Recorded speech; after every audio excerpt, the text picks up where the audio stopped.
페루 카야오 항구가 발칵 뒤집혔습니다. 계약서에 도장도 찍기 전에 한국산 K2 전차가 항구에 내린 겁니다. 바로 엿새 전 캐나다는 240억 달러 잠수함 사업에서 한국을 탈락시켰습니다. 그런데 탈락한 한국은 항해 한마디 없이 지구 반대편에 전차부터 내려놓았습니다. 세계가 경악한 그 순간 캐나다 국방부 전직 차관보가 폭탄 고백을 했습니다. 그 입찰은 처음부터 지도록 설계되어 있었습니다. 저는 그 방에 있었습니다. 뒤늦게 드러난 충격적인 진실에 캐나다 전역이 충격에 빠졌습니다. 그리고 거절당한 한국은 오히려 웃고 있었습니다. 지금부터 그 충격적인 전말을 공개합니다. 시작하기 전 구독과 좋아요, 그리고 대한민국 파이팅 댓글로 한국을 응원해주세요. 남미 페루의 카야오 항구가 발칵 뒤집혔습니다. 새벽 안개가 채 거치지 않은 부두에 거대한 자동차 운반선 한 척이 낮은 백고동을 울리며 접안했습니다. 항만 노동자들은 여느 때처럼 세단과 픽업 트럭이 쏟아져 나올 거라고 생각했습니다. 하지만 선체 옆구리에 거대한 램프가 굉음을 내며 내려오는 순간 부두에 있던 모든 사람이 하던 일을 멈췄습니다. 램프를 타고 내려온 것은 자동차가 아니었습니다. 사막색으로 도색된 한국산 K2 전차였습니다. 한 대가 아니었습니다. 세 대의 K2 전차가 차례로 묵직한 궤도 소리를 울리며 부두 바닥을 밟았고 그 뒤를 K808 장갑차 8대가 따라 내려왔습니다. 쇳소리와 엔진음이 항구를 뒤흔들었고 어느새 몰려든 사람들의 휴대전화 카메라가 일제히 그 장면을 향했습니다. 부두 관제탑의 직원들까지 유리창에 붙어 서서 입을 다물지 못했습니다. 그런데 이 장면에는 상식적으로 말이 안 되는 부분이 하나 있었습니다. 페루와 한국 사이에는 아직 서명된 전차 도입 계약서가 없었다는 사실입니다. 계약서에 도장을 찍기도 전에 실물 전차가 먼저 태평양을 건너온 것입니다. 무기 거래의 역사에서 전례를 찾기 어려운 일이었습니다. 보통은 계약서에 서명하고도 몇 년을 기다려야 첫 물량을 구경할까 말까 한 것이 이 바닥의 상식이니까요. 페루 현지 방송은 이 장면을 생중계하며 흥분을 감추지 못했습니다. 믿을 수 없는 광경입니다. 계약서보다 전차가 먼저 도착했습니다. 세계 무기 시장에서 이런 속도는 본 적이 없습니다. 그리고 바로 엿새 전이었습니다. 지구 반대편 캐나다 오타와에서는 총 사업비 240억 달러 규모, 캐나다 역사상 최대의 무기 도입 사업인 차세대 잠수함 프로젝트의 우선 협상 대상자가 발표됐습니다. 승자는 독일의 TKMS였습니다. 그리고 탈락자는 대한민국의 하나오션이었습니다. 탈락 통보 직후 한국은 이상할 만큼 조용했습니다. 항의 성명도 없었습니다. 재검토 요청도 없었습니다. 실망했다는 논평 한 줄조차 나오지 않았습니다. 그리고 정확히 엿새 뒤 한국의 전차가 페루의 항구에 나타난 것입니다.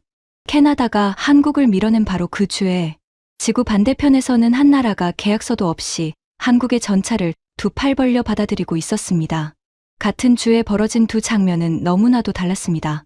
한쪽에서는 문이 닫혔고 다른 쪽에서는 항구가 열렸습니다. 하지만 진짜 충격은 그 다음이었습니다. 이 이야기의 끝에서 여러분은 240억 달러짜리 입찰이 어떻게 처음부터 지도록 설계되어 있었는지, 그 설계를 한 남자가 어떤 최후를 맞이했는지, 그리고 거절당한 한국이 왜 오히려 웃고 있었는지를 보시게 될 것입니다. 이 이야기를 끝까지 함께하고 싶으시다면 구독 버튼을 눌러 두시기 바랍니다. 이제 제 소개를 하겠습니다. 저는 로버트 맥클레인이라고 합니다. 올해 61살이고 캐나다 국방부에서 34년을 일했습니다. 마지막 직책은 국방부 획득조달 담당 차관보였습니다. 7명의 장관을 모셨고 캐나다가 사들인 거의 모든 무기의 서류가 제 책상을 거쳐갔습니다. 헬기도, 전투기도, 소총 한 자루까지도요. 그리고 저는 한국을 탈락시킨 바로 그 결정의 방에 있었습니다. 이 고백을 하기까지 꽤 오랜 시간이 걸렸습니다. 34년 동안 저는 스스로를 신중한 사람이라고 믿어왔습니다. 서류를 3번 읽고 숫자를 4번 확인하고 도장을 찍기 전날에는 잠을 설치는 사람. 그것이 제가 아는 저였습니다. 하지만 카야오 항구의 사진을 처음 본 그날 아침, 저는 손에 들고 있던 커피잔을 내려놓지 못한 채 한참을 서 있었습니다. 심장이 명치 아래로 쿵 내려앉는 느낌이었습니다. 이유는 알 수 없었습니다. 우리는 규정대로 평가했고 절차대로 발표했습니다. 적어도 저는 그렇게 믿고 있었습니다. 그 믿음이 산산조각 나는 데까지 걸린 시간은 그로부터 겨우 몇 주였습니다. 지금부터 들려드릴 이야기에는 3개의 방이 나옵니다. 한국 대표단이 조롱당하던 오타와의 회의실, 사막색 전차가 내리던 카야오의 부두, 그리고 한 남자가 무너져 내리던 의회의 청문회장. 이 3개의 방을 통과하고 나면 여러분은 제가 왜 34년 경력의 마지막을 내가 틀렸습니다라는 한마디로 끝맺었는지 이해하시게 될 겁니다. 이야기를 시작하려면 5달 전 그 회의실로 돌아가야 합니다. 눈이 아주 많이 내리던 날이었습니다. 그날 오타와에는 아침부터 한방눈이 쏟아지고 있었습니다. 국방본부 3층의 대회의실, 낡은 라디에이터가 덜컹거리는 소리, 갓 내린 커피의 쌉싸름한 냄새, 그리고 긴 테이블 위에 산더미처럼 쌓인 평가 서류들, 차세대 잠수함 사업평가위원회, 저를 포함해 9명의 위원이 그 방에 앉아 있었습니다. 240억 달러, 캐나다 건국 이래 최대의 무기 도입 사업이었습니다.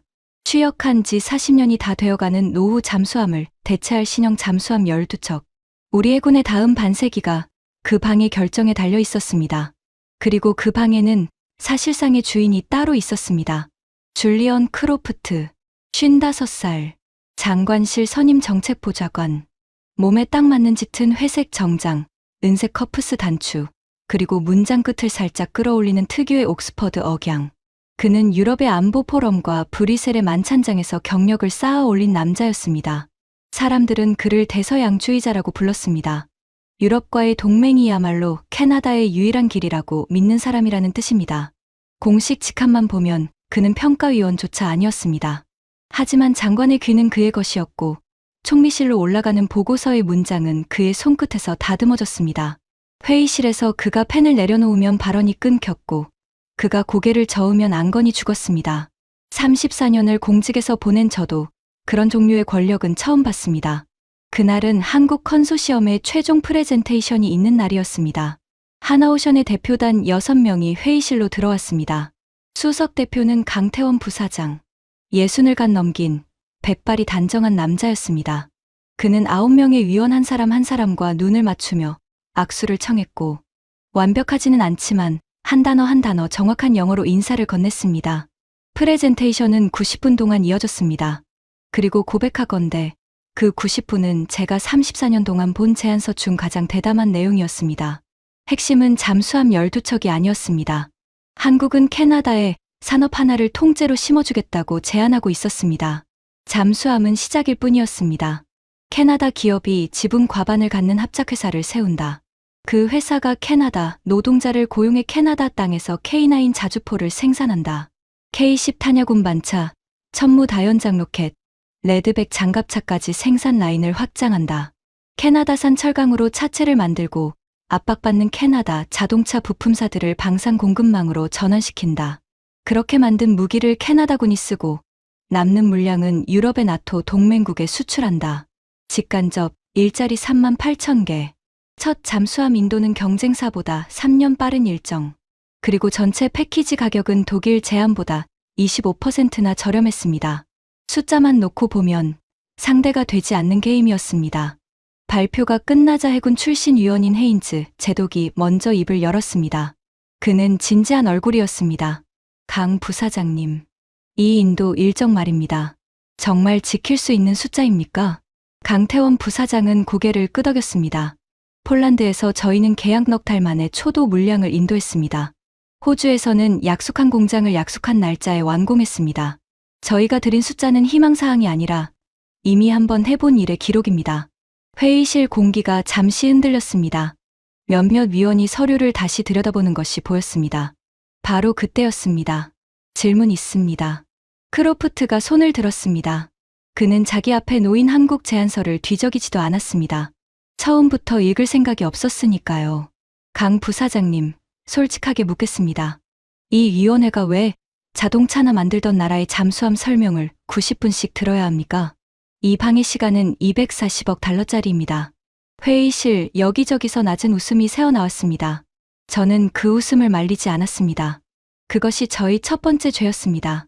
강태원 부사장은 표정을 바꾸지 않았습니다. 그는 잠시 크로프트를 바라보다가 조용히 대답했습니다. 맞습니다. 저희는 자동차를 만들던 나라에서 왔습니다. 그리고 그 자동차를 만들던 손으로 지금은 세계에서 가장 빠르게 잠수함을 만들고 있습니다. 손은 거짓말을 하지 않습니다. 몇몇 위원이 머쓱한 표정으로 시선을 내렸습니다. 하지만 크로프트는 물러서지 않았습니다. 그는 한국 제안서 표지를 손바닥으로 툭 덮으며 말을 이었습니다. 약속이 참 많으시더군요. 공장, 일자리, 기술 이전. 다 좋습니다. 하지만 제 경험상 말입니다. 아시아의 약속은 잉크가 마르기 전에 증발합니다. 선을 넘은 발언이었습니다. 외교 문제로 번져도 이상하지 않을 모욕이었습니다. 하지만 그 방에 누구도 항의하지 않았습니다. 저조차도요. 아니, 솔직히 말씀드리겠습니다. 저는 한술 더 떴습니다. 흥미로운 제안입니다만 제가 안경을 고쳤으며 말했습니다. 34년 동안 이 일을 하면서 이런 제안서를 몇 번 봤습니다. 솔직히 말씀드리면 동화 같은 약속이군요. 강태원 부사장이 저를 바라봤습니다. 화가 난 눈이 아니었습니다. 그게 더 아팠습니다. 그는 아주 담담하게 말했습니다. 차관보님, 동화는 아이들을 재우기 위해 존재합니다. 저희 제안서는 캐나다를 깨우기 위해 존재합니다. 저희는 약속을 종이로 증명하지 않습니다. 강철로 증명합니다. 폴란드에서 그랬고 호주에서 그랬습니다. 필요하시다면 캐나다에서도 증명해 보이겠습니다. 회의실이 잠깐 조용해졌습니다. 그 침묵 속에서 저는 애써 고개를 저었습니다.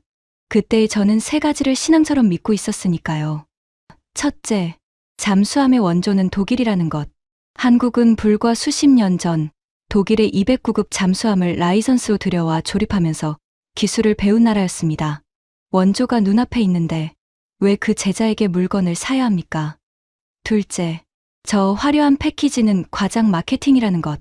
공장을 지어주고 일자리를 만들어주고 기술을 통째로 넘겨준다니요. 34년 동안 저는 그런 장밋빛 약속이 서류 단계에서 증발하는 것을 수도 없이 지켜봤습니다. 우리나라 조달 사업의 역사 자체가 그 증거였습니다. 셋째, 방산에서 납기를 지키는 나라는 없다는 것. 미국도 늦고 영국도 늦고 프랑스도 늦습니다. 몇 년씩 늦는 것이 이 세계의 표준입니다. 하물며 계약보다 빠른 인도라니 그건 물리적으로 불가능한 이야기라고 생각했습니다. 이 세 가지 믿음이 불과 몇 주 뒤에 어떤 식으로 박살나는지 그때의 저는 상상도 하지 못했습니다. 회의가 끝나갈 무렵 저는 창밖에 쌓이는 눈을 바라보다가 문득 20년 전의 어느 오후를 떠올렸습니다. 그때 저는 41살의 젊은 국장이었습니다. 제 책상 위에는 엠베코 자주포 전량 퇴역 결제 서류가 놓여 있었습니다. 예산 감축의 시대였고 자주포는 냉전의 유물 취급을 받던 시절이었습니다. 저는 서류 귀퉁이에 이렇게 메모하고 서명했습니다. 필요해지면 그때 가서 유럽에서 더 나은 것을 사면 된다. 그리고 20년이 흘렀습니다. 캐나다 육군의 자주포 보유량은 지금 이 순간까지 영문입니다.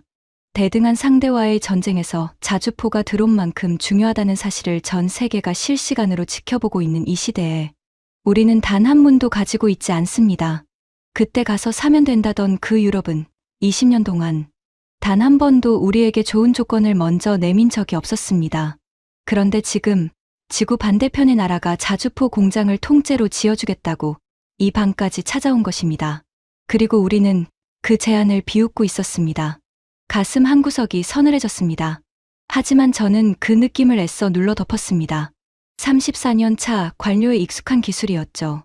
불편한 진실을 서류 밑에 깔아두는 기술 말입니다. 회의가 끝나고 위원들이 하나둘 방을 나설 때 크로프트가 다가와 제 어깨에 손을 얹었습니다. 가까이서 보니 그의 커프스 단추는 유럽 어느 방산 포럼의 기념품이었습니다. 맥클레인 차관보. 대서양은 넓지만 건너는 다리는 하나뿐입니다. 유럽이라는 다리 말입니다. 그는 미소를 지으며 한마디를 덧붙였습니다. 아, 그리고 평가 항목 말인데요. 기술과 가격만으로 이런 결정을 내리는 건 위험합니다. 전략적 적합성이라는 관점이 추가되어야 할 것 같습니다. 장관님도 같은 생각이십니다. 그때는 몰랐습니다. 그 한 문장이 무엇을 의미하는지. 마감 직전에 끼워 넣어진 그 평가 항목 하나가 240억 달러의 운명을 어떻게 바꿔놓았는지. 저는 몇 주 뒤 봉인된 문서고에서 두 눈으로 확인하게 됩니다. 하지만 그 이야기는 조금 뒤에 하겠습니다. 먼저 샴페인 이야기부터 해야 하니까요. 발표의 날이 왔습니다. 국방부 브리핑룸은 아침부터 취재진으로 가득 찼습니다. 장관이 단상에 올라 차분한 목소리로 결과를 읽어 내려갔습니다. 차세대 잠수함 사업의 우선 협상 대상자로 독일, TKMS를 선정한다. 한국의 하나오션은 예비 협상 대상자 지위를 유지한다. 본계약 협상은 내년 중 개시를 목표로 한다. 카메라 플래시가 쉴 새 없이 터졌고 저는 단상 옆줄에 서서 그 장면을 지켜봤습니다. 절차는 완벽했습니다. 서류도 완벽했습니다. 적어도 겉으로는요. 그날 저녁 시내 호텔 연회장에서 비공식 축하연이 열렸습니다. 샴페인 잔이 부딪히는 소리, 몸에 밴 웃음소리, 그리고 연회장 한가운데서 잔을 들어 올린 크로프트. 여러분, 오늘 우리는 옳은 결정을 내렸습니다. 그가 특유의 옥스퍼드 억양으로 연설을 시작했습니다. 오늘 우리는 유럽의 품으로 돌아왔습니다. 100년의 잠수함 역사를 가진 나라를 선택했습니다. 자동차와 김치를 팔던 나라가 아니라 말입니다. 연회장에 폭소가 터졌습니다. 저는 웃지 않았습니다. 하지만 잔을 내려놓지도 않았습니다. 그 자리에 서서 샴페인을 마시고 있었다는 사실만으로 저는 그 조롱의 공범이었습니다. 누군가 한국 대표단이 오늘 아침 조용히 귀국길에 올랐다는 소식을 전하자 크로프트는 어깨를 으쓱하며 말했습니다. 짐도 조용히 싸는군요. 그것 하나는 아시아식 미덕입니다. 또 한 번 웃음이 터졌습니다. 저는 창가로 자리를 옮겼습니다. 그날따라 샴페인이 유난히 썼습니다. 연설을 마친 크로프트가 제 옆으로 다가와 목소리를 낮췄습니다. 다음 주에 브뤼셀에 갑니다. 개인적으로 아주 좋은 소식이 있을 것 같군요. 좋은 소식이요? 때가 되면 아시게 될 겁니다. 차관보님도 곧 축하해 주실 일입니다. 그는 윙크를 하고는 인파 속으로 사라졌습니다. 그때 그 말의 의미를 캐물었어야 했습니다. 하지만 그날의 저는 안도감에 취해 있었습니다. 240억 달러짜리 숙제가 드디어 끝났다는 안도감 말입니다. 그 안도감의 유효기간은 정확히 엿새였습니다. 엿새 뒤 아침 6시 40분. 침대 옆 휴대전화가 울렸습니다. 보좌관 사라의 목소리는 이상하리만큼 낮게 가라앉아 있었습니다. 차관보님, 지금 바로 뉴스를 보셔야 할 것 같습니다. 무슨 일인가? 페루입니다. 카야오 항구에 한국 전차가 내렸습니다. 페루가 한국 전차를 샀다는 건가? 그게 왜 우리 뉴스가 되지? 그게 아닙니다. 차관보님. 사라가 잠시 숨을 고르고 말했습니다. 계약서가 없습니다. 페루는 아직 서명을 하지 않았습니다. 그런데 전차가 먼저 도착했습니다. 저는 침대에서 일어나 거실로 나가 TV를 켰습니다. 화면 속에는 새벽 안개에 잠긴 카야오 항구, 그리고 자동차 운반선에서 줄지어 내려오는 사막색 K2 전차가 있었습니다. 화면 하단에 자막이 큼지막하게 떠 있었습니다. 계약 전 도착. 한국의 속도, 세계를 놀라게 하다. 손에 들고 있던 커피잔이 그대로 허공에서 멈췄습니다. 심장이 명치 아래로 쿵 내려앉았습니다. 계약서보다 먼저 도착한 전차라니. 34년 동안 단 한 번도 본 적 없는 일이었습니다. 아니, 이 업계에서는 그런 이야기를 농담으로도 하지 않습니다. 2시간 뒤 장관실 회의 테이블에 8명이 모였습니다. 아무도 먼저 입을 열지 않았습니다. 테이블 끝에서 누군가 길게 한숨을 내쉬는 소리만 들렸습니다. 그 한숨이 그날 회의의 첫 발언이었습니다. 언론 문의가 폭주하고 있었습니다. 왜 캐나다가 탈락시킨 나라의 무기를 다른 나라는 계약도 하기 전에 받아가느냐? 한국이 캐나다에 제안했던 패키지의 실체가 무엇이었느냐? 우리는 대체 무엇을 놓친 것이냐? 회의실 화면에는 페루 국영방송의 클립이 반복 재생되고 있었습니다. 페루 앵커는 상기된 얼굴로 말하고 있었습니다. K2, 흑표라는 이름으로 불리는 이 전차는 현존하는 가장 진보한 주력 전차 중 하나입니다. 라틴 아메리카 대륙에 이 전차가 상륙한 것은 오늘이 처음입니다. 그리고 보름 뒤 독립기념일 군사 퍼레이드에서 페루 국민 여러분은 이 전차를 직접 보시게 될 것입니다. 부두에 몰려나온 페루 시민들이 전차를 배경으로 사진을 찍고 있었습니다. 아이를 목말 태운 아버지가 환하게 웃고 있었고 노병으로 보이는 백발의 남자는 말없이 전차의 궤도를 어루만지고 있었습니다. 그 장면을 보는데 이상하게 목이 탔습니다. 침묵을 깬 것은 크로프트였습니다. 그는 태블릿을 테이블 위에 툭 던지며 코웃음을 쳤습니다. 전시용 쇼입니다. 퍼레이드에 쓸 시제품 몇 대를 미리 보낸 것뿐이에요. 홍보 이벤트에 정부가 흔들릴 이유가 없습니다. 사흘이면 잊힙니다. 사흘이면 잊힌다. 그는 정말로 그렇게 믿는 얼굴이었습니다. 회의는 그렇게 대응 자제라는 결론으로 끝났습니다. 하지만 저는 뭔가가 목에 걸린 것처럼 불편했습니다. 회의가 끝난 뒤 저는 사라를 조용히 불렀습니다. 그 운반선 말이야. 출항 기록을 확인해봐. 언제 한국을 떠났는지. 1시간 뒤, 사라가 종이 한 장을 들고 제 방에 들어왔습니다. 그녀의 표정이 묘했습니다. 차관보님, 그 배, 3주 전에 한국을 출항했습니다. 3주 전이라고? 네. 우리가 결과를 발표하기 보름도 전입니다. 항해 일정상 우리 발표와는 아무 상관없이 움직인 겁니다. 등골이 서늘해졌습니다. 그러니까 한국은 우리의 결정을 기다리지도 않았던 것입니다. 우리가 회의실에 앉아 그들을 저울질하고 조롱하는 동안 그들의 전차는 이미 태평양 위에 있었습니다.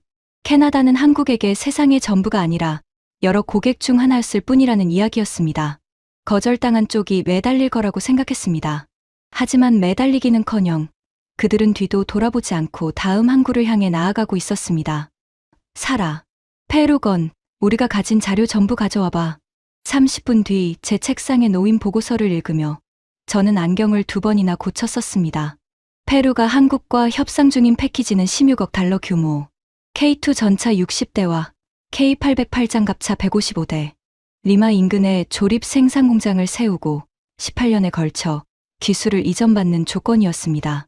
초기 물량은 한국에서 오지만 다음 단계부터는 페루 노동자들이 페루 땅에서 직접 조립해 장차 중남미 전역에 공급한다는 그림이었습니다.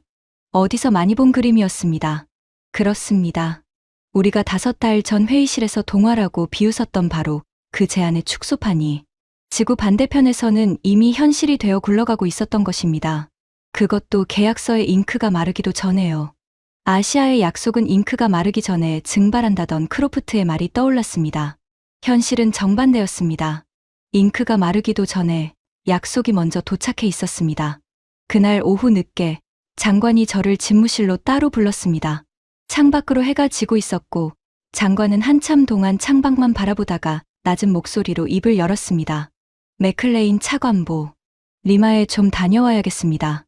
공식 방문입니까? 아니요. 조용히 다녀오세요. 수행원 없이, 언론 모르게. 장관이 몸을 돌려 저를 바라봤습니다.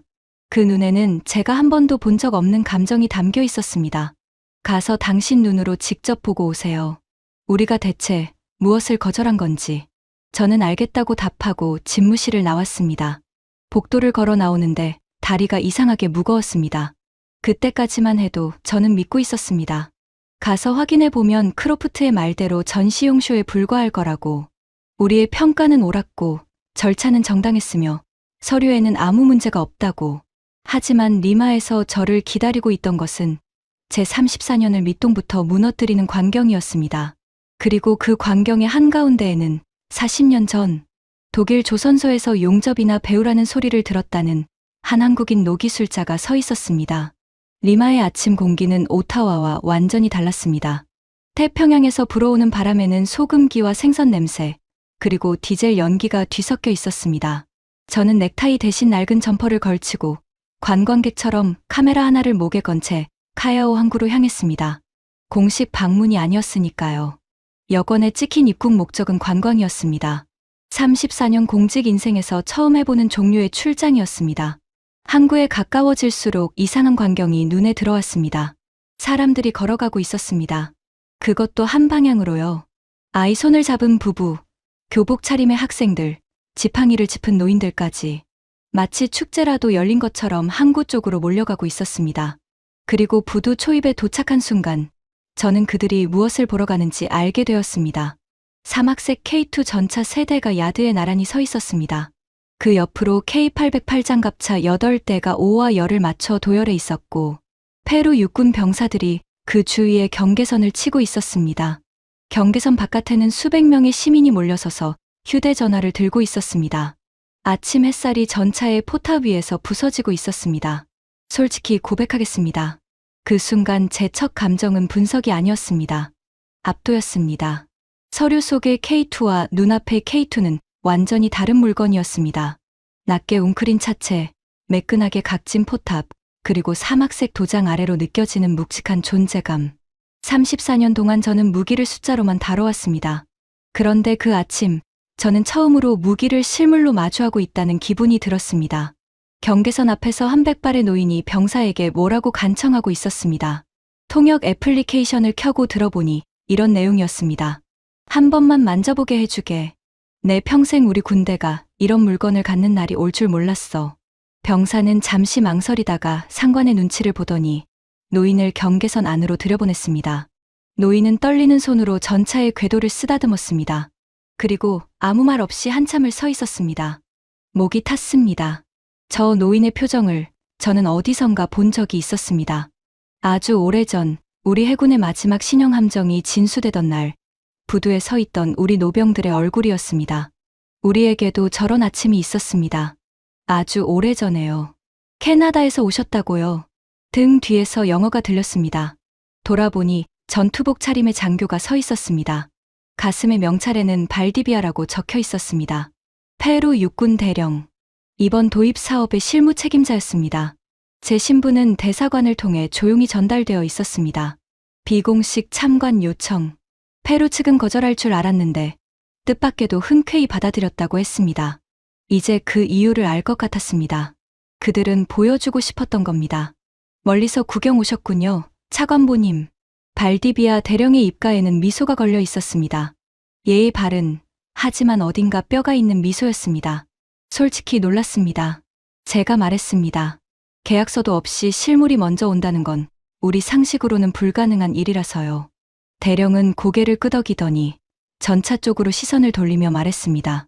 차관보님, 당신들은 서류를 믿지요. 우리는 눈앞의 강철을 믿습니다. 그는 잠시 말을 멈췄다가 덧붙였습니다. 우리도 처음엔 의심했습니다. 한국이 약속한 조건이 너무 좋았거든요. 16억 달러의 K2 전차 60대, K808 장갑차 155대, 리마 인근에 조립 생산 공장을 짓고 18년에 걸쳐 기술을 통째로 이전한다. 세상에 이런 조건이 어디 있습니까? 우리 내부에서도 사기 아니냐는 말이 나왔습니다. 그런데요? 그랬더니 한국이 이러더군요. 의심은 시간이 풀어주지 않습니다. 실물이 풀어줍니다. 그리고 보름 뒤 저것들이 도착했습니다. 대령이 손끝으로 전차를 가리켰습니다. 계약서에 서명하기도 전에요. 전시용입니까? 보름 뒤 독립기념일 퍼레이드에 세우려고요? 저도 모르게 크로프트의 논리가 입에서 튀어나왔습니다. 대령은 소리내어 웃었습니다. 퍼레이드에도 서겠지요. 하지만 차관보님, 쇼에는 계약서가 필요 없지만 공장에는 도면이 필요합니다. 우리는 이미 도면을 받았습니다. 공장 부지는 선정이 끝났고 우리 기술자 1차 200명이 한국 연수를 앞두고 있습니다. 저 전차들은 다음 주부터 해발 4,000m 안데스 고지대로 올라갑니다. 우리 육군이 요구한 조건에서 성능 평가를 받는 겁니다. 머릿속에서 뭔가가 소리를 내며 금이 갔습니다. 전시용 쇼가 아니었습니다. 이것은 정교하게 설계된 신뢰의 공정이었습니다. 의심하는 고객 앞에 실물을 먼저 가져다 놓고 시험해보라고 열쇠를 내미는 것. 저는 34년 동안 수십 개 나라와 협상해봤지만 이런 방식은 단 한 번도 본 적이 없었습니다. 대령님은 두렵지 않았습니까? 만약 한국이 약속을 어기면요? 대령은 저를 물끄러미 바라보다가 대답했습니다. 차관보님네는 약속을 어길까봐 한국을 떨어뜨렸다지요. 우리는 약속이 먼저 도착하는 걸 봤습니다. 누가 더 좋은 정보로 결정한 걸까요? 할 말이 없었습니다. 그때 야드 안쪽에서 작업복 차림의 남자들이 전차 주위로 모여드는 것이 보였습니다. 동양인들이었습니다. 한 사람 한 사람이 점검표를 들고 궤도와 포탑을 살피고 있었고 그 한가운데에 백발이 성성한 남자가 서 있었습니다. 나이가 지긋해 보이는데도 허리가 꼿꼿했고 젊은 기술자들이 그의 말 한마디에 일사불란하게 움직였습니다. 발디비아 대령이 그 남자를 턱으로 가리키며 말했습니다. 저분을 만나보세요. 이 모든 속도의 비밀을 아는 사람입니다. 한국에서 온 수석 엔지니어인데 우리 병사들이 벌써 별명을 붙였습니다. 별명이요? 엘 마에스트로. 거장이라는 뜻입니다. 박성호. 63살. 현대로템 수석 엔지니어. 방산 인생 41년. 그가 저에게 처음 건넨 것은 명함이 아니라 종이컵이었습니다.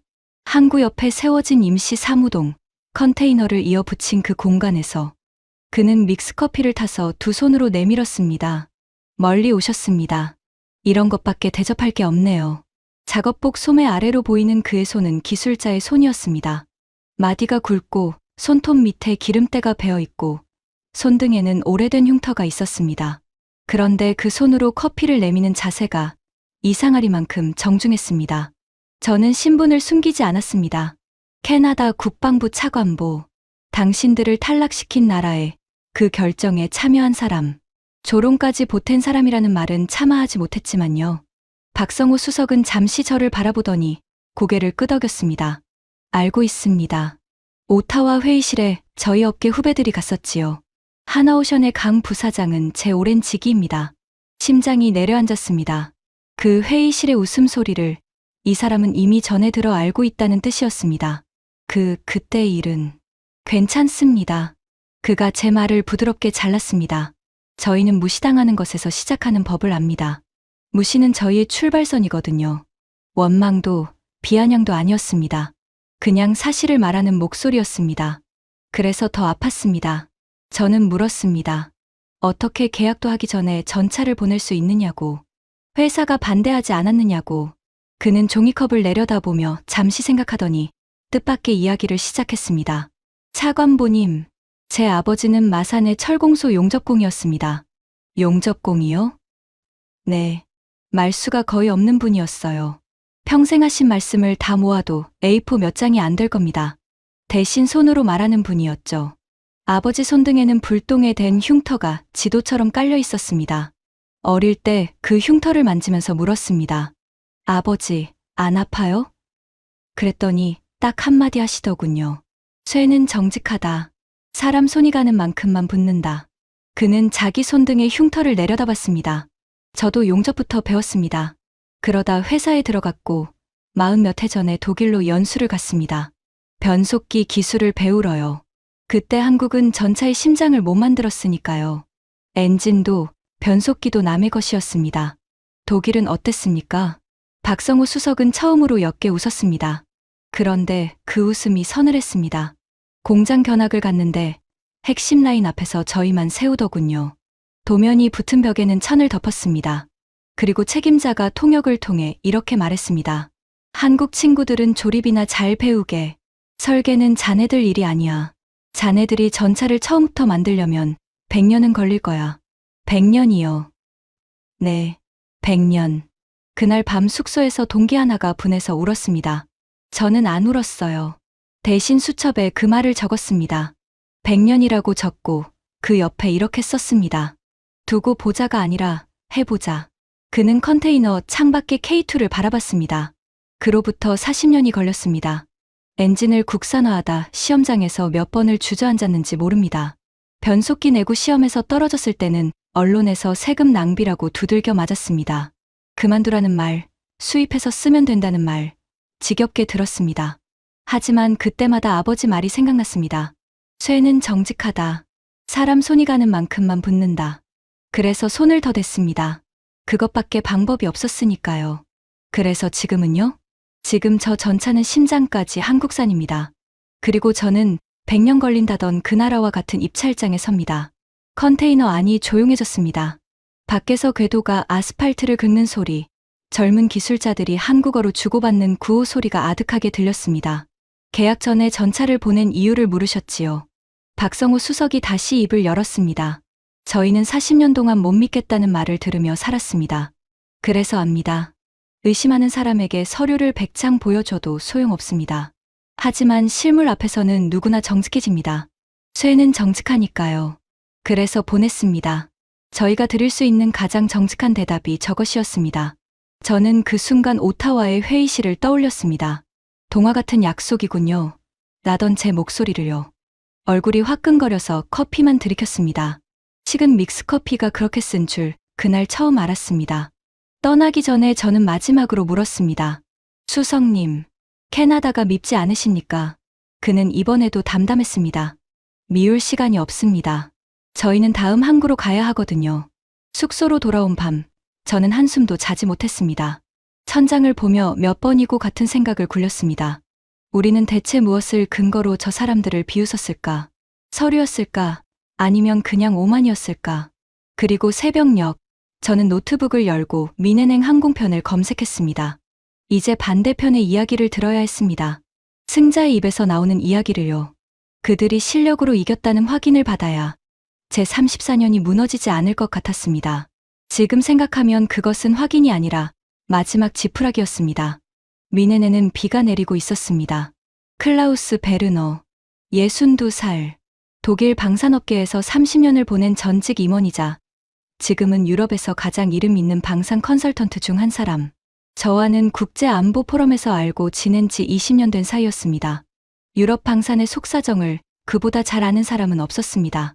구시가지의 오래된 카페. 그는 저를 보자마자 악수 대신 어깨를 두드리며 자리에 앉았습니다. 그리고 제가 축하 인사를 꺼내기도 전에 먼저 쓴웃음을 지었습니다. 밥, 축하하러 온 거라면 잔은 내가 사지. 그런데 말이야, 우리는 이긴 게 아니야.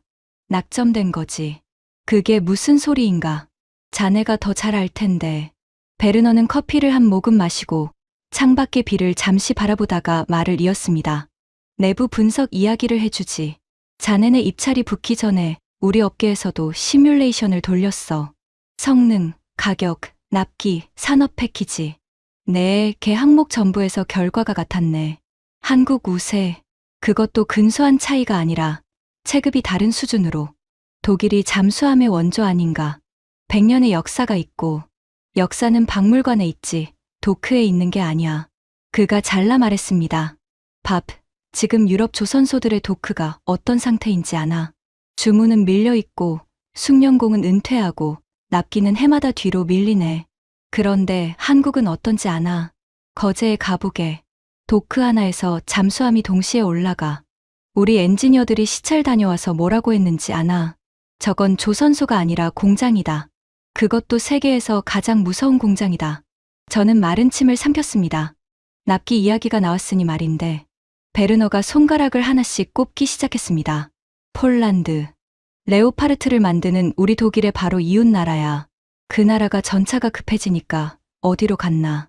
베를린이 아니라 서울로 갔어. K9 자주포는 계약 넉 달 만에 초도 물량이 인도됐고 3년 동안 200문 넘게 들어갔네. 넉 달이야, 밥. 우리 업계에서 넉 달이면 서류 검토가 끝날까 말까 한 시간이야. 호주에는 공장을 지어주겠다고 약속했는데 약속한 날짜에 준공식을 했지. 우리 업계에서 한국의 납기는 이제 농담 소재가 아니라 공포의 대상이야. 그럼 자네 말은 캐나다 입찰에서 제품으로는 못 이겼다는 뜻이지. 그는 어깨를 으쓱했습니다. TKMS 엔지니어들끼리 하는 말이 있어.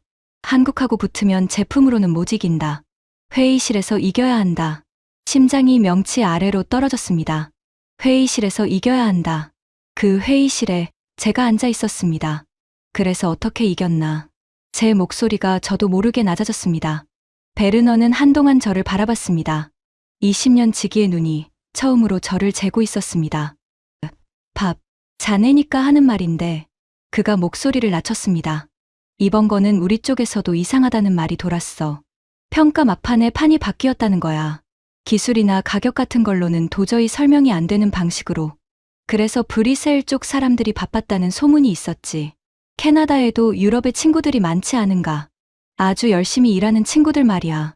친구들. 그래. 그리고 이건 그냥 소문인데. 베르너가 커피잔을 내려놓으며 말했습니다.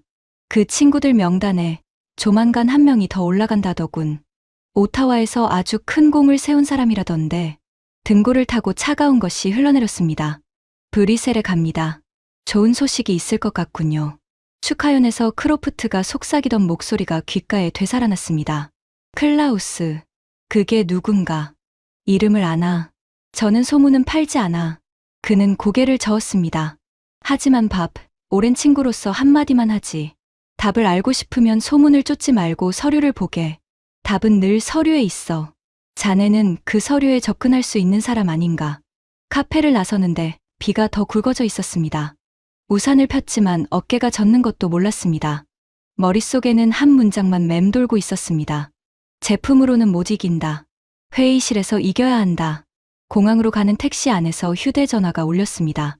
이언 맥켄지. 노던 디펜스 리뷰의 편집장이자 대학 시절부터 30년을 알고 지낸 친구였습니다. 문자는 짧았습니다. 밥, 돌아오면 바로 보자. 자네한테 물어볼 게 있어. 아니, 보여줄 게 있어. 저는 창밖에 젖은 활주로를 바라보며 생각했습니다. 이제 도망칠 곳이 없구나. 오타와의 오래된 펍, 맥켄지는 맥주에 손도 대지 않은 채 저를 기다리고 있었습니다. 30년 지기의 얼굴에서 웃음기가 완전히 사라져 있었습니다. 그는 자리에 앉는 저에게 인사도 없이 서류 봉투 하나를 밀었습니다. 제보가 들어왔어. 잠수함 사업평가 기준이 마감 직전에 바뀌었다는 제보야. 원래 없던 항목이 하나 생겼고 그 항목 하나로 순위가 뒤집혔다는 내용이지. 그가 저를 똑바로 바라봤습니다. 밥, 자네는 그 방에 있었잖아. 사실인가? 평가 기준은 위원회가 정하는 거야. 절차상 문제는 절차 이야기를 하는 게 아니야. 맥켄지가 제 말을 끊었습니다. 30년 우정에서 처음 보는 눈빛이었습니다. 진실 이야기를 하는 거야. 자네 34년 인생을 걸고 대답해봐. 그 평가, 공정했나? 저는 대답하지 못했습니다. 맥주잔의 물방울이 코스터에 스며드는 것만 바라봤습니다. 그 침묵이 대답이라는 걸 우리 둘 다 알고 있었습니다. 일주일 주겠네. 맥켄지가 자리에서 일어나며 말했습니다. 자네가 직접 확인하고 나한테 와. 그게 아니면 나는 제보만 가지고 기사를 쓸 수밖에 없어. 그렇게 되면 자네도 그 방에 있던 9명 중 하나로 실리게 될 거야. 다음 날 아침, 저는 국방본부 지하 2층으로 내려갔습니다. 문서고, 형광등이 깜빡이는 낮은 천장, 오래된 종이와 곰팡이 냄새, 그리고 끝없이 이어진 회색 캐비닛들. 평가 원자료는 사업 종결 시까지 이곳에 봉인 보관됩니다. 열람하려면 서명이 필요했습니다. 이름과 직책, 시각, 열람 목적, 기록이 남는 행위였습니다. 펜을 쥔 손에 땀이 뱄습니다. 34년 만에 처음으로 서명 한 번의 용기가 필요했습니다. 담당 직원이 꺼내준 상자에서 저는 평가위원회 원본 자료를 찾았습니다. 그리고 점수표를 펼친 순간 문서고의 냉기가 뼛속까지 스며들었습니다. 기술 부문, 한국 91점, 독일 84점. 납기 부문, 한국 96점, 독일 71점. 가격 부문, 한국 93점, 독일 78점. 산업협력 부문, 한국 95점, 독일 80점. 4개 부문 전부 한국의 승리였습니다. 종합 점수는 92.1 대 79.8. 근소한 차이가 아니었습니다. 베르너의 말 그대로 체급이 다른 점수였습니다. 그런데 최종 결과 보고서의 숫자는 달랐습니다. 85.2 대 81.0. 독일의 승리로 뒤집혀 있었습니다. 저는 떨리는 손으로 서류를 넘겼습니다. 두 점수표 사이에 무슨 일이 있었는지 회의록이 말해주고 있었습니다. 평가 마감 열흘 전, 임시 안건으로 신규 평가 항목이 상정됩니다. 항목명, 전략적 적합성, 배점, 전체의 30%, 대서양 동맹과의 전략적 정렬도를 평가한다는 한 줄자리 정의 외에 채점 기준을 설명하는 문서는 단 한 장도 첨부되어 있지 않았습니다. 그 항목의 점수는 독일 98점, 한국 55점, 98점과 55점. 근거 문서, 없음. 채점 회의록, 없음. 있는 것이라고는 점수 2개와 서명 하나뿐이었습니다. 그리고 그 안건의 발의자 칸에 적힌 이름을 본 순간 저는 의자에 주저앉았습니다. 제이. 크로프트. 평가위원도 아닌 사람이었습니다. 표결권도 없는 사람이었습니다. 그런데 그의 발의는 반대 없이 통과되어 있었고 그날 회의록에는 장관실의 권고라는 5글자가 부기되어 있었습니다. 그 5글자 앞에서 9명의 위원이 전부 고개를 숙인 것입니다. 저를 포함해서요. 서류를 더 넘기다가 저는 또 하나를 발견했습니다. 거제 조선소 실사 보고서. 위원 3명이 직접 한국에 다녀와서 작성한 27쪽짜리 문서였습니다. 결론 문장에 형광펜이 그어져 있었습니다. 서류상의 수치는 과장이 아니라 오히려 보수적이며 인도 일정은 실현 가능성이 높은 것으로 판단됨. 그런데 이 보고서의 문서 등급이 본평가 자료에서 참고자료로 강등되어 있었습니다. 강등 처리 서명, 역시 같은 이니셜이었습니다. 증거를 깔아뭉개고 항목을 새로 만들고 근거 없는 점수로 판을 뒤집는다. 이것은 평가가 아니었습니다. 우리는 진 게 아니었어. 텅 빈 문서고에서 저는 저도 모르게 소리내어 중얼거렸습니다. 지도록 설계되어 있었던 거야. 그 말이 낮은 천장에 부딪혀 되돌아왔습니다. 제 34년이 그 메아리 속에서 무너지는 소리를 들었습니다. 저는 신중한 사람이 아니었습니다. 그냥 눈을 감기로 선택한 사람이었습니다.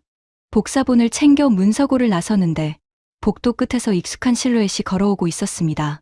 크로프트였습니다. 그는 제 손에 들린 서류 봉투를 힐끗 보더니 여유롭게 미소를 지었습니다. 차관보님, 요즘 지하에 자주 내려가신다는 이야기를 들었습니다. 업무입니다. 그러시겠지요. 그가 제 옆을 스쳐 지나가며 들릴 듯 말 듯한 목소리로 덧붙였습니다. 먼지는 건강에 해롭습니다. 그 연세에는 특히요. 은퇴가 얼마 안 남으셨잖습니까? 연금은 소중한 거니까요. 또각거리는 구두 소리가 복도 저편으로 멀어졌습니다. 저는 그 자리에 서서 주먹을 쥐었다 폈다 했습니다. 손바닥에 손톱 자국이 깊게 파여 있었습니다. 그날 밤 서재에서 복사본을 다시 읽고 있는데 휴대전화가 울렸습니다. 해밀턴 지역번호였습니다. 밥, 나야. 프랭크. 목소리를 듣는 순간 알았습니다. 뭔가 잘못됐다는 것을요. 공장에 통보가 내려왔어. 내일 아침에 공고문이 붙는데 해밀턴은 제 고향입니다. 철강의 도시. 아버지도 프랭크의 아버지도 같은 제철소에서 평생을 보냈습니다. 어린 시절 우리 동네에서는 아침마다 두 가지 소리가 들렸습니다. 교회 종소리와 공장 사이렌 소리요. 프랭크와 저는 같은 골목에서 자랐고 같은 학교를 다녔습니다. 저는 오타와로 갔고 프랭크는 아버지처럼 공장으로 갔습니다. 그리고 31년을 그 공장에서 보냈습니다. 계절은 여름이었습니다.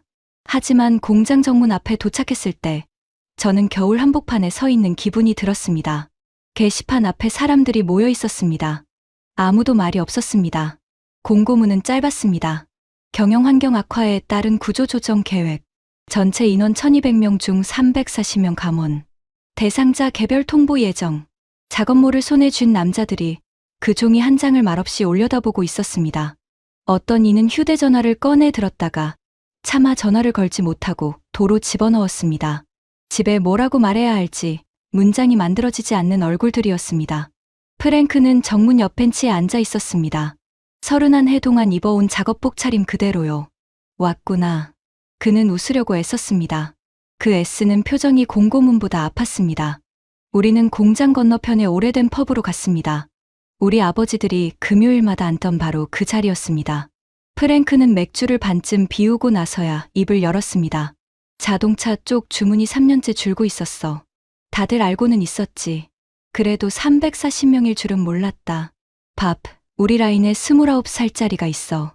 애가 둘이야. 그 친구가 오늘 나한테 묻더라. 반장님, 저 뭘 잘못한 겁니까? 내가 뭐라고 대답해야 했을까? 저는 대답할 수 없었습니다. 대신 말해야 할 것이 있었습니다. 말하지 않으면 평생 목에 걸려 있을 것이요. 프랭크, 자네한테 보여줄 게 있네. 저는 가방에서 서류 하나를 꺼냈습니다. 한국 컨소시엄이 제안서에 첨부했던 산업협력 계획서. 그 부속 문서에는 협력 후보 기업 명단이 있었습니다. 저는 그중 한 줄에 손가락을 짚었습니다. 프랭크의 공장 이름이 거기 있었습니다. 장갑 판재 1차 공급사 후보. 예상 물량. 연간 수만 톤. 협력 기간 최소 20년. 이게 뭐야? 한국이 우리한테 제안했던 계획이야. 잠수함을 주면 자주포 공장을 짓고 그 공장에 들어갈 철강을 캐나다에서 산다는 계획. 자네 공장은 1순위 후보였어. 프랭크는 그 종이를 한참 들여다봤습니다. 굵은 손가락이 자기 공장 이름 위를 천천히 쓸었습니다. 이 계약이 됐으면 우리 물량은 20년치 일감이었네. 최소로 잡아도. 침묵이 길었습니다. 펍의 낡은 벽시계 소리만 들렸습니다. 이윽고 프랭크가 물었습니다. 아주 조용한 목소리였습니다. 그런데 왜 안 됐어? 평가에서 떨어뜨렸어. 성능이 나빴나? 아니, 전 부문에서 이겼어. 비쌌나? 25% 쌌어. 그럼 왜? 저는 맥주잔만 내려다봤습니다. 어제 문서고에서 본 점수표가 크로프트의 서명이 브리셀이라는 단어가 목구멍까지 올라왔습니다. 하지만 그 순간에 저는 아직 그것을 입 밖에 낼 용기가 없었습니다.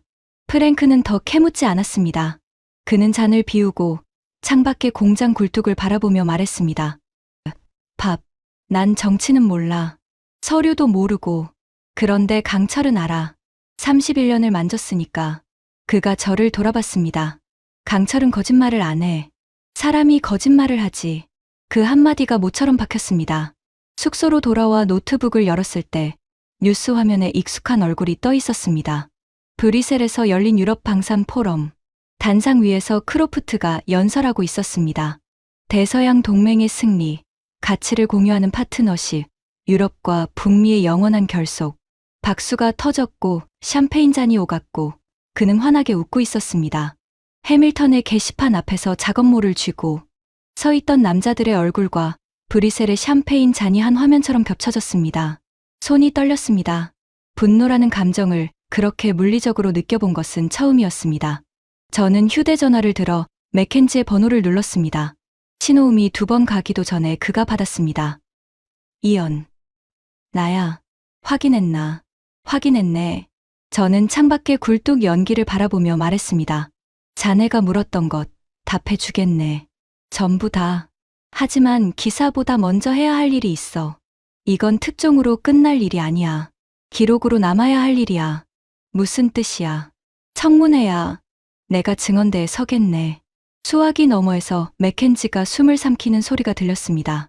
그리고 그 주가 끝나기 전에 서울발 뉴스 하나가 오타와를 다시 한번 뒤집어 놓았습니다. 거절당한 한국이 웃고 있다는 소식이었습니다. 서울은 웃고 있었습니다. 해밀턴에서 돌아온 다음 날 아침, 사라가 태블릿을 들고 제 방으로 들어왔습니다. 그녀가 띄운 것은 한국 언론과 온라인 여론을 번역한 동향 보고서였습니다. 저는 탈락한 나라의 분노와 항의를 예상하며 화면을 넘겼습니다. 그런데 화면 속의 한국은 저희가 아는 패배자의 얼굴이 아니었습니다. 한국의 여론은 이런 식이었습니다. 오히려 잘 됐다. 25%나 깎아주고 공장에 철강 연계까지 얹어줄 뻔했는데 부담을 덜었다. 캐나다가 아니어도 줄 서 있는 나라는 많다. 이제 우리는 다음 단계, 핵 추진 잠수함에 집중하면 된다. 어느 한국 네티즌의 댓글 하나가 유난히 오래 눈에 박혔습니다. 고마워요, 캐나다. 덕분에 더 좋은 조건으로 다른 바다에 팔 수 있게 됐네요. 저는 의자에 등을 기댔습니다. 거절당한 쪽이 고맙다고 말하고 있었습니다. 비꼬는 말이 아니었습니다. 진심에서 나오는 여유였습니다. 그 여유가 어떤 항의 성명보다 무서웠습니다. 차관보님, 이것도 보셔야 합니다. 사라가 화면을 넘겼습니다. 페루 독립기념일 군사 퍼레이드 생중계 영상이었습니다. 리마 시내에 30만 인파가 쏟아져 나와 있었습니다. 그리고 퍼레이드의 선두에 사막색 K2 전차가 있었습니다. 궤도가 대로의 아스팔트를 울리며 지나갈 때마다 함성이 파도처럼 밀었습니다. 연도의 시민들은 국기를 흔들었고 관람석의 외국 무관들은 일제히 몸을 앞으로 기울이고 있었습니다. 라틴 아메리카 대륙에서 처음으로 공식 석상에 선 K2였습니다. 그리고 그 일주일 사이 중남미 6나라의 무관부에서 한국 측의 면담을 요청했다는 보고가 올라왔습니다. 그리고 마지막으로 이게 제일 이상한 부분인데요. 사라가 사진 한 장을 확대했습니다. 카야오에 내린 전차들의 도장 사양 분석이었습니다. 저 사막색 말입니다. 페루군 표준 도색이 아니랍니다. 확인해 보니 중동 수출형 표준 사양이라고 합니다. 중동이라고? 네. 그러니까 저 색은 페루를 위한 색이 아니었습니다. 다음 고객을 위한 색이었던 겁니다. 실제로 지금 거제 조선소에는 중동 세 나라의 실사단이 들어가 있다는 보도가 나왔습니다. 소름이 등줄기를 타고 올라왔습니다. 한국은 캐나다에서 탈락한 그 주에 페루에 전차를 내렸고 페루에서 퍼레이드를 하는 동안 중동을 준비하고 있었습니다. 한 항구의 문이 닫히면 그들은 항해하는 대신 다음 항구의 물때를 계산하고 있었던 겁니다. 우리가 회의실에서 이긴 것을 자축하는 동안 그들은 지도를 넘기고 있었습니다. 그리고 그 주 금요일 오타와가 뒤집혔습니다. 노던 디펜스 리뷰의 특집 기사가 새벽에 올라왔습니다. 제목은 단 4글자였습니다. 설계된 패배. 이언 맥켄지는 기자였습니다. 그것도 아주 좋은 기자였습니다. 기사에는 원본 점수표의 4개 항목이 그대로 실렸습니다. 91대 84점, 96대 71점, 93대 78, 95대 80점, 그리고 마감 열흘 전에 신설된 정체불명의 항목 하나와 근거, 문서 없는 98대 55라는 숫자, 발의자의 이니셜, 강등 처리된 거제 실사 보고서, 그리고 기사의 마지막 단락에 결정타가 있었습니다. 선정 결과가 발표되기도 전에 장관실의 한 선임 보좌관이 브뤼셀에 본부를 둔 유럽계 방산, 자문법인의 고문으로 내정되어 있었다는 사실, 제시된 연봉은 $85만. 그 법인의 최대 고객이 이번 사업의 승자와 같은 진영이라는 사실까지요. 그날 정오가 되기 전에 크로프트는 사임했습니다. 그의 사임 성명은 그 사람다웠습니다. 단 3문장이었고 사과는 한 글자도 없었습니다. 저는 국익을 위해 일했다. 정치적 마녀사냥에 유감을 표한다. 진실은 역사가 판단할 것이다. 그리고 그날 오후 브뤼셀의 그 자문법인은 보도자료 한 장을 냈습니다. 크로프트 씨의 고문 내정은 철회되었으며 당사는 그와 어떤 계약 관계도 맺은 바 없다. 이용하고 버린 것입니다. 그가 대서양의 달이라고 부르던 사람들이 다리가 흔들리자 가장 먼저 그를 강물에 던졌습니다. 감사원의 특별감사가 착수됐고 의회는 청문회를 소집했습니다. 청문회 날 아침 의사당 앞에는 방송 중계차가 줄지어 서 있었습니다. 생중계 시청자가 200만 명을 넘겼다고 했습니다. 이 나라에서 국방조달 청문회가 이런 관심을 받은 것은 제 기억에 처음이었습니다. 크로프트가 먼저 증언대에 섰습니다. 그는 끝까지 그 사람이었습니다. 몸에 맞는 정장, 흐트러짐 없는 머리, 그리고 문장 끝을 끌어올리는 억양으로 그는 말했습니다. 저는 부끄럽지 않습니다. 저는 대서양 동맹이라는 가치를 지켰을 뿐입니다. 무기는 시장에서 사는 물건이 아니라 진영에서 사는 물건입니다. 나이 지긋한 여성 의원이 안경 너머로 그를 바라보며 물었습니다. 그 가치의 연봉이 85만 달러였습니까? 방청석이 술렁였습니다. 크로프트의 얼굴에서 저는 처음으로 그 여유가 무너지는 것을 봤습니다. 그는 답변을 거부했고 퇴장하는 그의 등 뒤로 카메라 플래시가 우박처럼 쏟아졌습니다. 그리고 제 차례가 왔습니다. 증언대에 앉아 선서를 하는데 손이 떨렸습니다. 하지만 목소리는 떨리지 않았습니다. 이상한 일이었습니다. 34년 동안 그렇게 지키려 애썼던 자리가 흔들릴 순간인데 마음은 오히려 그 어느 때보다 고요했습니다. 의원이 물었습니다. 평가는 공정했습니까? 저는 원본 점수표를 낭독했습니다. 기술, 납기, 가격, 산업협력. 네 개 항목의 숫자를 하나씩 읽었습니다. 그리고 마지막에 이렇게 말했습니다. 이 입찰은 처음부터 지도록 설계되어 있었습니다. 저는 그 방에 있었고 침묵했습니다. 그 침묵의 책임을 지기 위해 이 자리에 나왔습니다. 의원이 다시 물었습니다. 우리가 잃은 것이 무엇이라고 생각합니까? 저는 잠시 숨을 고르고 대답했습니다. 의원님, 우리는 잠수함 입찰서를 심사한 것이 아니었습니다. 산업혁명 제안서를 반려한 것입니다. 장내가 조용해졌습니다. 잠수함 12척 뒤에는 자주포 공장이 있었습니다. 그 공장 뒤에는 캐나다산 철강 연간 수만 톤의 수요가 있었고 그 뒤에는 일감이 끊겨가는 자동차 부품사들의 새 공급망이 있었습니다. 직간접 일자리 3만 8천 개가 있었습니다. 그리고 해밀턴에는 지난주에 감원 통보를 받은 340명이 있습니다. 이 숫자에는 전부 이름이 있습니다. 저는 그중 한 명의 이름을 30살 때부터 알고 있습니다. 저는 카메라를 정면으로 바라봤습니다. 우리는 20년 전에 자주포를 전량 퇴역시키며 필요하면 그때 가서 사면 된다고 했습니다. 그 서류에 서명한 사람이 접니다. 20년이 지났고 우리 육군의 자주포는 지금도 영문입니다. 같은 실수를 2번 반복한 나라에게 3번째 기회가 당연히 오리라는 보장은 어디에도 없습니다. 청문회가 끝나고 며칠 뒤 감사원은 평가 절차 전면 재검토를 권고했습니다. 예비 협상 대상자의 지위가 다시 조명되기 시작했고 육군에서는 20년 묵은 자주포 공백을 메우기 위한 K9 긴급 도입 검토가 공식 착수됐습니다. 우선 48문 규모였습니다. 퇴임을 앞둔 제 책상에 그 검토 보고서가 올라왔습니다. 20년 전 저는 자주포를 없애는 서류에 서명하며 귀퉁이에 이렇게 적었습니다. 필요해지면 그때 가서 사면 된다. 이번에는 다르게 적었습니다. 더는 미루지 않는다. 강철은 기다려주지 않는다. 그리고 서명했습니다. 34년 공직 인생의 마지막 결제였습니다. 퇴임식 날 저녁 해밀턴에서 전화가 왔습니다. 밥, 뉴스 봤다. 고생했어. 프랭크의 목소리는 여전히 무뚝뚝했습니다. 하지만 그 뒤에 이어진 말에는 오랜만에 온기가 있었습니다. 오늘 공장에 문의가 들어왔어. 자주포 도입 검토 관련해서 장갑판재 시제품 견적을 내달라는 거야. 사무실이 하루 종일 시끄러웠다. 이런 소라는 몇 년 만인지 모르겠어. 잘 됐군. 아직 겨울이야. 착각은 안 해. 그가 잠시 뜸을 들이다가 덧붙였습니다. 그래도 밥, 굴뚝에서 연기는 나. 그거면 일단 버틸 수 있어. 강철하는 사람들은 연기만 봐도 알거든. 불이 꺼졌는지 살아있는지. 전화를 끊고 우편함을 열었더니 항공우편 하나가 들어 있었습니다. 페루 소인이었습니다. 봉투 안에는 사진 한 장이 들어 있었습니다. 해발 4,000m, 안데스의 능선 위에 선 사막색 K2. 그 옆에 작업복 차림으로 선 백발의 남자. 박성호 수석이었습니다. 사진 뒷면에는 만년필로 눌러 쓴 짧은 글이 있었습니다. 차관보님, 고지대 시험, 전 항목 통과했습니다. 쇠는 정직합니다. 그런데 이번에 배웠습니다. 사람도 그럴 수 있더군요. 청문회에서 보여주셨습니다. 다음 항구에서 또 뵙겠습니다. 저는 그 사진을 서재 책상 위에 세워두었습니다.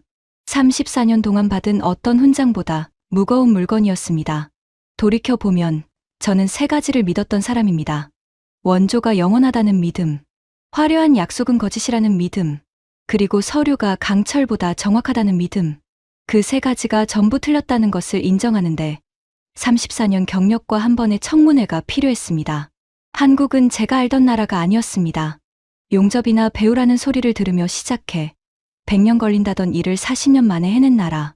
계약서보다 실무를 먼저 보내는 나라. 그리고 무엇보다 거절당하고도 지지 않는 법을 아는 나라였습니다. 아니, 정확히 말하겠습니다. 거절을 다음 항구로 가는 바람으로 바꿀 줄 아는 나라였습니다. 우리는 문을 닫았다고 생각했습니다. 하지만 문이 닫힌 쪽은 우리였습니다. 그들은 애초에 문 하나에 인생을 걸지 않았으니까요. 바다는 넓고 항구는 많다는 것을 그들은 40년의 항해로 배운 사람들이었습니다. 이제 저는 은퇴자입니다. 가끔 대학에서 조달 윤리를 강의합니다. 강의의 마지막에 저는 늘 학생들에게 두 문장을 남깁니다. 오만은 서류 위에서 자라고 진실은 강철 위에 서 있다. 그리고 강철은 거짓말을 하지 않는다. 사람이 거짓말을 할 뿐이다. 학생들이 묻습니다. 그 말을 어디서 배우셨느냐고. 그러면 저는 대답합니다. 해밀턴의 철강공에게 반을 배웠고 마산의 용접공 아들에게 나머지 반을 배웠다고요. 지금까지 캐나다 전직 차관보가 직접 고백한 충격적인 이야기였습니다. 계약서보다 먼저 도착한 우리의 전차, 그 강철을 만든 것은 결국 대한민국 국민 여러분의 40년입니다. 우리가 흘린 땀은 거짓말을 하지 않습니다. 이 자랑스러운 이야기를 주변에 널리 공유해 주세요. 구독과 좋아요도 부탁드립니다. 지금까지 감동날다였습니다. 감사합니다.